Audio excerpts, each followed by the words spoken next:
Good evening, Americans, and welcome to the Ed Show live from New York. Let's get to work.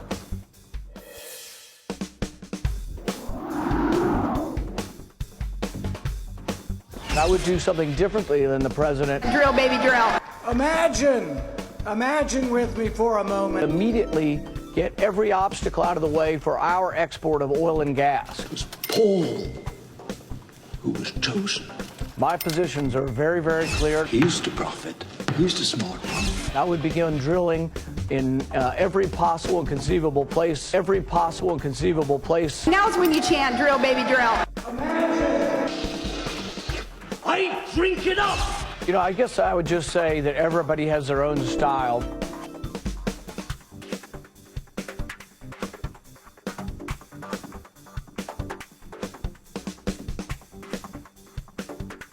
Good to have you with us tonight, folks. Thanks for watching. Can you believe that Obama is out drilling Bush and the numbers prove it?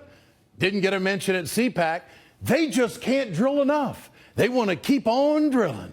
Keep on drilling. We ain't drilling enough. This guy was the big winner at CPAC over the weekend. That's right, Rand Paul. He thinks we can do more. Tonight, we'll try to explain why the Kentucky Senator Rand Paul's backwards energy policy makes him actually a big loser. You see, Paul easily won this year's CPAC straw poll by 31% of the vote. Canadian Senator Ted Cruz, who resides in Texas, was a distant second with only 11%, then Ben Carson, then Chris Christie. He has some work to do. Paul is trying to stay at the top by basically scaring America into more oil production. We're actually not doing enough. On Sunday, Paul said the United States should drill everywhere to address the growing crisis in the Ukraine. I would do something differently than the president, is I would immediately get every obstacle out of the way for our export of oil and gas. And I would begin drilling in every possible and conceivable place within our territories in order to have production that we could supply Europe with if it's interrupted from Ukraine. Are you kidding me? Do you really believe that, Senator Paul? Do you really think that if we go into the Teddy Roosevelt National Park in North Dakota, that all of a sudden Putin's going to take notice and say, holy smokes, we better change stuff over here on the other side of the world?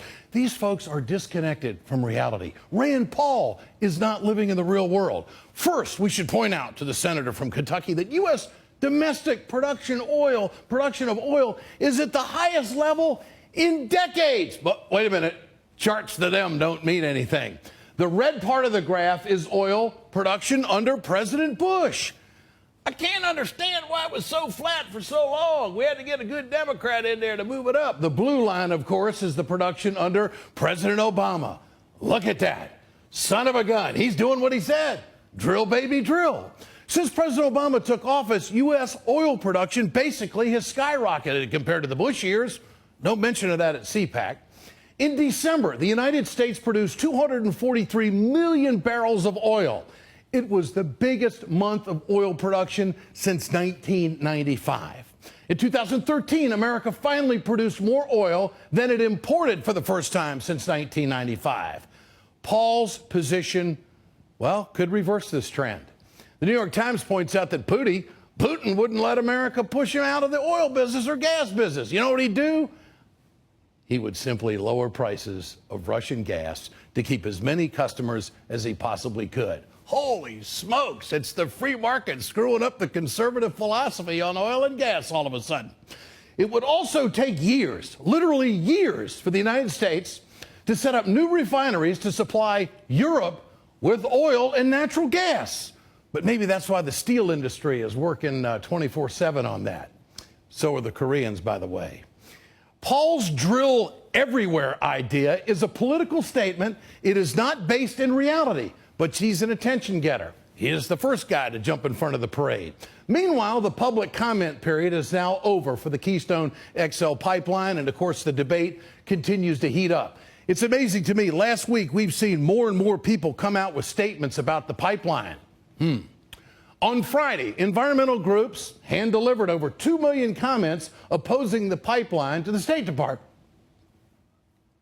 We delivered more than 2 million comments that people wrote over the last month to tell President Obama and Secretary Kerry that the Keystone XL tar sands pipeline is not in the national interest and must be rejected. It's not 200. It's not 2,000. 2 million comments. Remember, President Obama has nothing to lose by saying no to the pipeline. And later this week, the Senate Foreign Relations Committee will be holding a hearing on the pipeline. New Jersey Senator Robert Menendez, well, he has pledged to put the project under the public microscope. That's going to be interesting because there really haven't been a whole lot of opponents to the pipeline in Washington. There's a lot of elected officials who are afraid of big oil. They don't want to become a target in this age of Citizens United. So are they going to wait to the very end to speak up on it? Now, there's a few, and there's going to be a big shindig tonight in the Senate. But where do they really stand on it? And why only 28? We know where this guy stands on the pipeline. We know exactly where he stands, which is interesting. Rand Paul doesn't want the National Security Agency looking through your cell phone or listening to you, but he's all about a multinational oil company putting a pipeline in your backyard because they got eminent domain. Talk about hypocrisy. Rand Paul wrote on his website, "My plan would also approve the construction of the Keystone XL pipeline. I have consistently and repeatedly voted to allow this project to proceed." Americans, don't you find that a little bit interesting? I thought all these Tea Partiers were all about the Constitution. I thought they were all about sovereignty. I thought they were all about states' rights. I thought they were all about the ownership society and don't get in my way. I own it. I'm going to do whatever I want. And here's Rand Paul saying, yeah, multinational oil company, just take that pipeline right on through America, do whatever the hell you want to do. There is no way Rand Paul can call himself a libertarian and support the Trans-Canada takeover of private property or cash whipping everybody through the heartland. It doesn't add up. Senator, where's all the sovereignty talk? Where's all the liberty and the rights and the freedom and the Americanism of all of this? It's in his back pocket. It's a calling card from Trans-Canada. This is what we want. Turns out, Rand Paul, he's no different from the rest of them. Get your cell phones out. I want to know what you think. Tonight's question: is Senator Rand Paul a hypocrite or a libertarian? Text A for hypocrite. Text B for libertarian. The 67622. You can always go to our blog at ed.msnbc.com. We'll bring you the results later on in the show. For more, I want to bring in E.J. Dionne of the Washington Post. E.J., great to have you with us tonight. Good to be with you, Ed. What's happening here? Is Rand Paul's position based in reality? It's rather politically confusing. He says one thing, yet supports something else. Well, you know, I would like to say that raising the minimum wage would solve the crisis in the Ukraine, but I don't think anyone would believe me. And I think that what you're seeing here, and he's not alone in this, is that a lot of people who were for a policy before the Ukraine crisis are trying to figure out how can they make a case for this policy using the Ukraine crisis. And that's what Rand Paul and a lot of other people here are doing. They're saying that this drill policy, it's the Palinization of the Republican Party, this drilling policy that they were for all along is now just the ticket to get the Russians out of Crimea. I mean, that's absolutely outrageous that they think that if we announce that we're going to be drilling in some new areas, that somehow it's going to affect Vladimir Putin and his position with the Ukraine. Do they actually believe what they're saying? And the notion that you can, as you pointed out, on the whole export issue, that we can turn this around tomorrow morning and start exporting a ton of energy to Europe in time to affect this.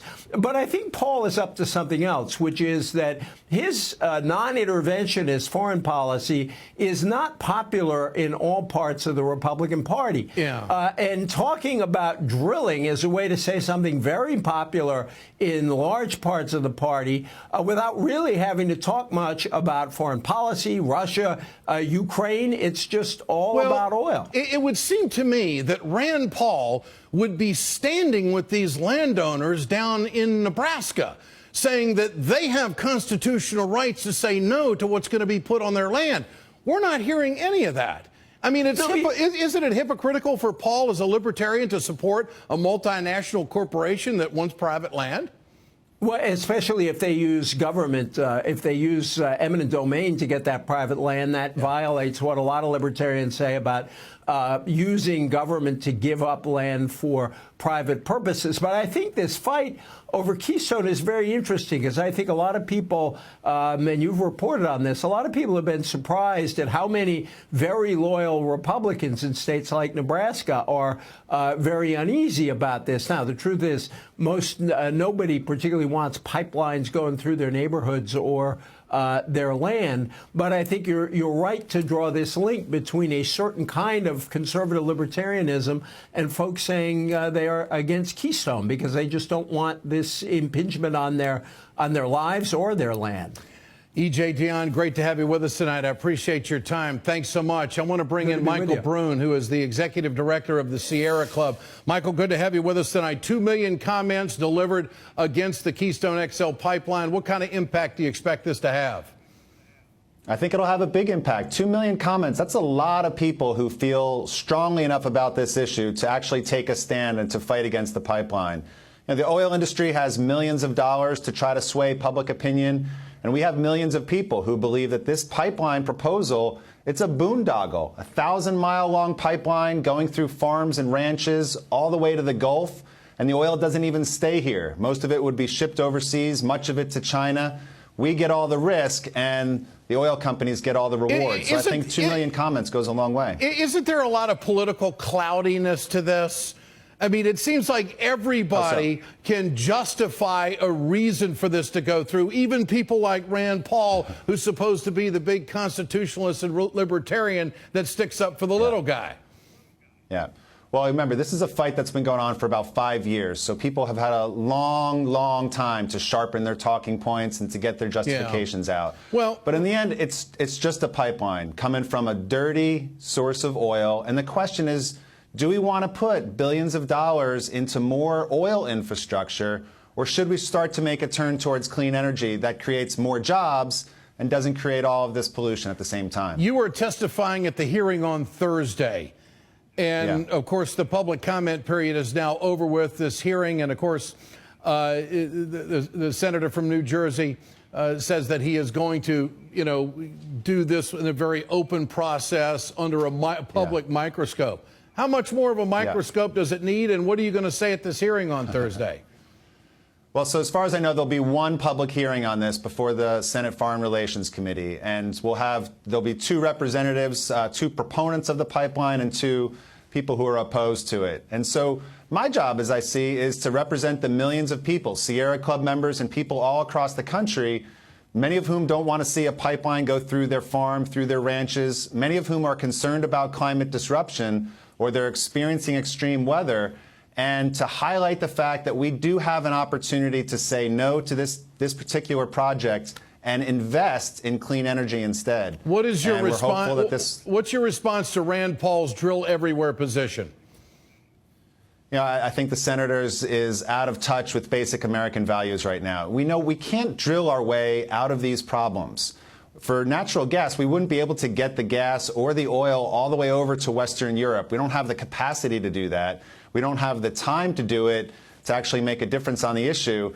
And then most of the gas that the senator is talking about drilling, it would be exported by private businesses. And those businesses would prefer to sell the gas to Asia and make more money than they would to the Ukraine. But the bigger problem in all of this is a lack of vision. Do we really want to wed ourselves to another volatile fossil fuel for decades to come? Well, there's experts on both sides, okay? And there's science on both sides in the political world as well, and this is a political decision. But why in the world would we put a pipeline over an aquifer? Because it's going to do irreversible damage.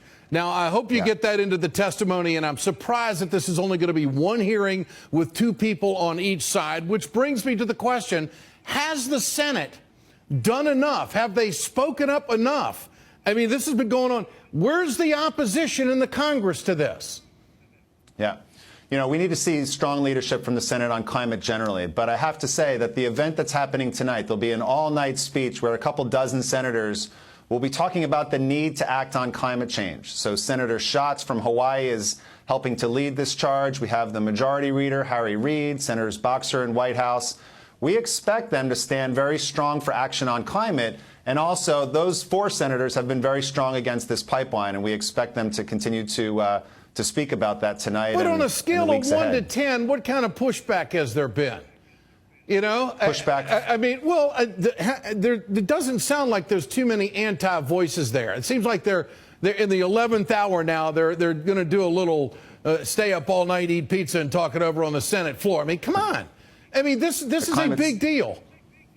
It is a big deal. It is a big deal. But I think, to be fair, it's great that they're having the session tonight. It's very good that there'll be a hearing on Thursday. And there's a lot more that the Senate can and should be doing, both on Keystone, but more particularly on climate generally. We need to see stronger leadership. All right, Michael Brune, good to have you with us tonight. Thanks so much. We'll be watching the testimony later this week. Remember to answer tonight's question there at the bottom of the screen. Share your thoughts with us on Twitter at Ed Show and on Facebook. Always want to know what you think. Coming up, conservatives are twisting the meaning of civil rights in a new attack on New York Mayor Bill de Blasio. The Rapid Response Panel weighs in on the fight for public education. But first, the battle to unionize continues for Volkswagen workers in Chattanooga. Lansing Mayor Virg Bernero joins us next as Volkswagen sides with the workers. We're right back.